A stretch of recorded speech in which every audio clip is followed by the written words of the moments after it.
Hey, Lions Nation! We're back with another exclusive video bringing you all the latest news about our beloved Detroit Lions. Before we get started, don't forget to hit that like button and subscribe to the channel so you never miss anything about the team. Now, let's get into the news. When the news broke that DK Metcalf had abandoned the Seattle Seahawks and chosen to wear the Detroit Lions jersey, the league treated it like a blockbuster headline. A dramatic plot twist in an off-season already saturated with chaos, but Detroit felt the ground shift beneath its feet. There was no explosion of celebration, no triumphant roar from the city. Instead, Detroit fell into a heavy silence, as though something vast had just crossed an invisible threshold. Metcalf wasn't just a receiver switching teams, he was a presence, a force of nature carved from sheer velocity and violent elegance, stepping into a franchise that had already begun to warp beneath the strange energies awakened by Derrick Henry, Saquon Barkley, and Joey Bosa. When he arrived at the practice facility, the sky turned an unnatural shade of slate blue, darker than the Honolulu blue he would soon wear. Wind curled around the building with a low, resonant hum, and the doors shuddered as he entered, as if the structure struggled to contain him. Staff members reported that the fluorescent lights flickered overhead, not in the sporadic way of old wiring, but in long, synchronized pulses, almost like they were responding to his heartbeat. When Metcalf walked down the hallway toward the locker room, shadowy reflections in the glass windows moved slightly out of sync with his steps lagging behind, watching him with silent understanding. His physique, always intimidating, seemed more imposing under Detroit's dim lighting. Muscles carved like dark stone, posture coiled with relentless purpose. Teammates stood still when he entered, the atmosphere thick with a tension that neither admiration nor fear could fully explain. Some players whispered that Metcalf's eyes had changed, not their color, but something behind them. Something sharpened by a decision that had cut deeper than contracts or disagreements with a former franchise. The moment he opened his new locker, the metallic clang echoed across the room, longer than it should have, like the sound was unwilling to die. Jordan Glenn, the equipment manager, swore he felt the floor vibrate when Metcalf set his helmet down for the first time. And when Metcalf removed his Seahawks-colored wrist tape and let it fall to the ground, one of the defensive linemen swore he saw it decay, crumble slightly upon hitting the floor, as though it had been robbed of its purpose. On the field, his first steps in Honolulu blue were slow, deliberate, heavier than anything he'd shown in Seattle. The turf groaned under his weight. Each stride seemed to draw the air inward, pulling wind across the stadium in unnatural currents. When he lined up for his first warm-up route, the sun dipped behind a cloud that hadn't existed moments before.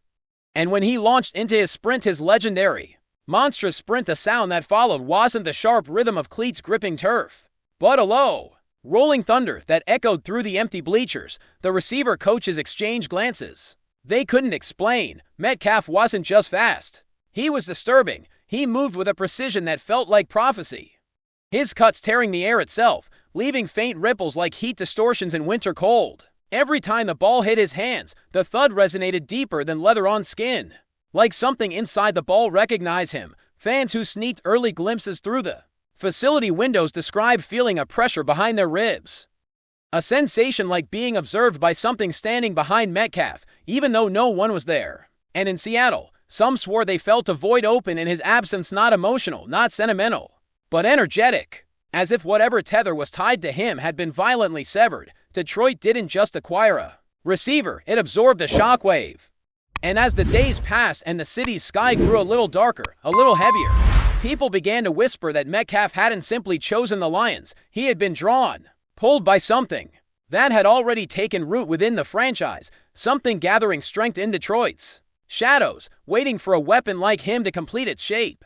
Before we move on, take a second to drop a like and subscribe. That way, you'll stay up to date with every exclusive Lions update, and you'll even have a chance to win an official Detroit Lions jersey. Let's keep going. When training camp began, the atmosphere around the Lions felt less like preparation for a season, and more like a ritual unfolding in slow motion. Metcalf's presence changed everything. Practices didn't feel like practices. They felt like rehearsals for something enormous, something biblical, something too heavy to describe. When Metcalf and Goff ran their first timing routes together, the silence that preceded the snap was suffocating. Goff hesitated, fingers trembling slightly as he held the ball, eyes darting to Metcalf with a mix of awe and dread. And when he released the pass, high, arsing, Perfect Metcalf didn't catch it so much as consume it. His hands clamped around the ball with a force that cracked the leather casing.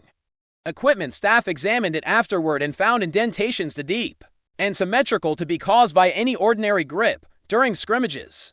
Defenders found themselves slowing, hesitating, stumbling as Metcalf approached, claiming they felt a sudden coldness, a drop in air pressure, like a massive object was displacing the atmosphere around him.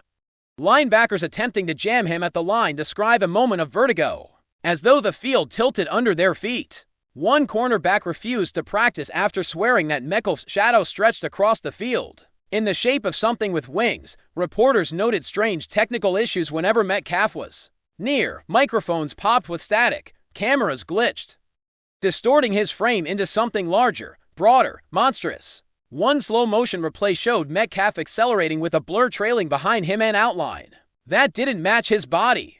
A mismatched silhouette moving half a frame too late. Analysts dismissed it as a rendering error. Fans who saw it live knew better. Even Seattle fans watching from afar reported chills when seeing him in Lions colors, as though they were witnessing a fate they were never meant to interrupt. But the most unsettling moment came when Metcalf, Henry, Barkley, and Bosa all stepped onto the field together for the first time. The stadium fell silent, completely silent.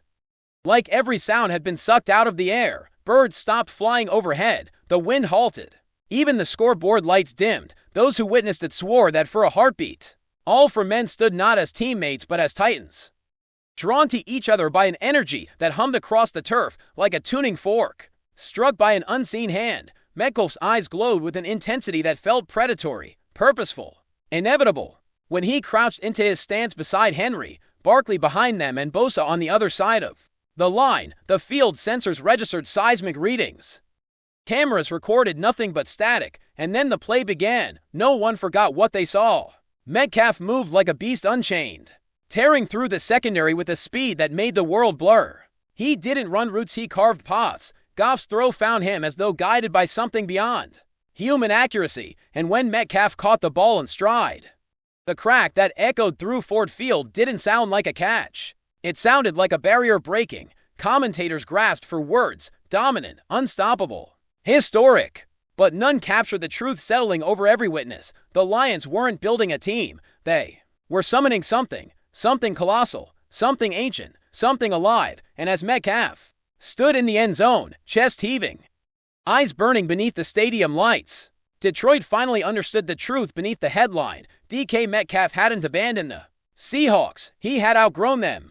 Something in Detroit had called him, something that had been gathering strength with every new arrival, and now, with Metcalf wearing Honolulu blue, that something had taken its next step toward awakening, and the NFL, whether prepared or not, was about to face a force it could neither comprehend nor survive. We bring you the latest Lions news every single day, so make sure you're subscribed. Hit that like button and turn on notifications so you don't miss a thing, and of course, drop a comment below with your thoughts on today's news. Your voice makes a difference for Lions Nation. See you in the next video.